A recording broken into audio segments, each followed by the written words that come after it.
Seperti yang kita ketahui, Indonesia adalah negara kepulauan yang besar. Ada 16.056 pulau yang dimiliki Indonesia. Dengan kondisi geografis tersebut, agar pulau-pulau itu dapat terhubung antar satu dengan yang lain, dibutuhkannya transportasi laut, daratan, dan udara. Kemudian, untuk dapat menjual hasil-hasil produksi di dalam pulau-pulau tersebut, dibutuhkannya jalan dan jembatan yang dapat dilalui oleh alat-alat transportasi untuk mengirim hasil dari desa ke pelabuhan atau bandara terdekat di pulau tersebut. Jalan, jembatan, rel kereta api, pelabuhan, dan bandara dibangun dengan anggaran dari APBN. Apa itu APBN? Jadi begini, APBN adalah anggaran pendapatan dan belanja negara Indonesia yang menjadi rincian daftar yang dibuat secara sistematis, berisi rencana penerimaan dan pengeluaran negara selama 1 tahun anggaran.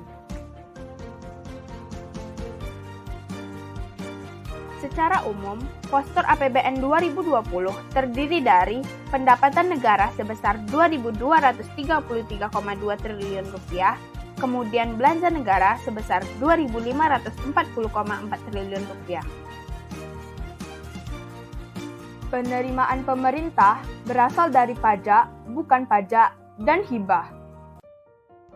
Sedangkan belanja negara terdiri dari belanja pemerintahan pusat sebesar Rp1.683,5 triliun dan transfer ke daerah dan dana desa sebesar Rp856,9 triliun.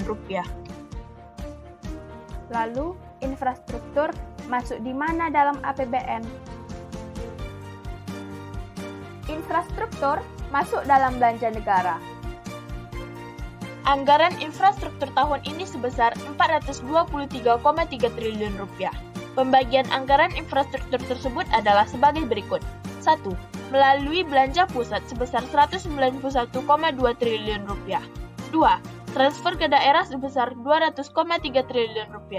3. Melalui pembiayaan sebesar Rp31,8 triliun. Sasaran target dari infrastruktur tersebut yaitu 1. Pembangunan konektivitas dengan total jumlah 486 km. 2. Pembangunan bandara baru dengan total jumlah 3 unit. 3. Bendungan dengan total jumlah 49 unit. 4. Pembangunan dan rehabilitas jembatan dengan total jumlah 19.014 meter. 5. Pembangunan atau penyelesaian rel kereta api dengan total jumlah 238,8 km. 6. Perumahan untuk MBR dengan total jumlah 5.348 unit. 7. Perumahan khusus dengan total jumlah 2.000 unit.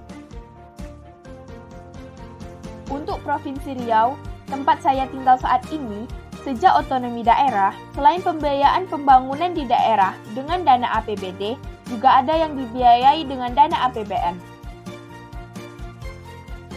Seperti pembangunan Bandar Udara Sultan Syarif Qasim II yang sudah bisa melayani penerbangan internasional, di antaranya ke Malaysia dan Singapura. Pemberangkatan jemaah haji juga tidak perlu lagi melalui Jakarta seperti sebelumnya. Sekarang, jemaah haji transit lewat Batam. Kemudian, pembangunan jalan tol Trans Sumatera, ruas Pekanbaru Dumai sepanjang 131,5 km. Jalan tol ruas Pekanbaru Dumai tersebut sudah diresmikan oleh Presiden Joko Widodo secara virtual pada tanggal 25 September 2020. Dan juga sekolah saya, MTSN 3 Kota Pekanbaru, juga dibiayai dari anggaran APBN dan telah diresmikan oleh Bapak Presiden Joko Widodo pada tanggal 21 Februari 2020. Dengan adanya anggaran ini, pemerintah dapat membuat fasilitas negara, kota, dan daerah. Dengan begini, negara dapat lebih maju, berkembang, dan sejahtera.